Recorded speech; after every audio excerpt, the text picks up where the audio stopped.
বাড়ছে কোভিডের নতুন ভ্যারিয়েন্ট ওমিক্রনের সংক্রমণ। তবে মোকাবেলায় প্রস্তুত রাজধানীর হাসপাতালগুলো। এদিকে সেবা আরও দ্রুত প্রত্যাশা করছেন সাধারণ মানুষ। আদিত্য মামুনের রিপোর্ট। জীবন অবাক না করলে কে করবে? 28% মিল্ক ফ্যাটের অবাক করার সাথে ফ্রেশ মিল্ক পাউডার। জীবন অবাক করুক প্রতিদিন। দক্ষিণ এশিয়ার বিভিন্ন দেশে দ্রুতই ছড়িয়ে পড়ছে কোভিডের নতুন ভ্যারিয়েন্ট ওমিক্রন।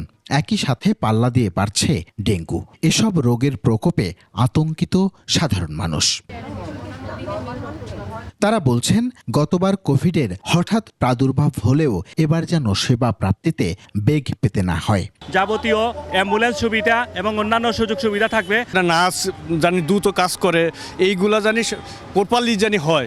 এদিকে রাজধানীর বেশ কিছু হাসপাতালের চিত্র সরগরম। আসছে রোগী, টেস্টও করাচ্ছেন কোভিড আর ডেঙ্গুর। করোনা টেস্ট করেছি, এটা নেগেটিভ।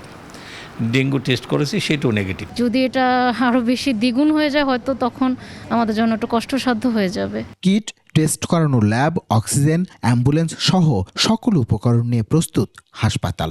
প্যাশেন্ট না থাকা সত্ত্বেও আমাদের কিন্তু সব ধরনের প্রিপারেশন অলওয়েজ ছিল, এখনো আছে। আমাদের যেরকম এভরিডে মোর দেন 100 র্যাট টেস্ট হচ্ছে এখানে। এখন পর্যন্ত NS1 অ্যান্টিজেন অ্যারাউন্ড 15,000 রয়েছে। সো আমাদের ডেঙ্গু টেস্টেও কোনো সমস্যা নেই।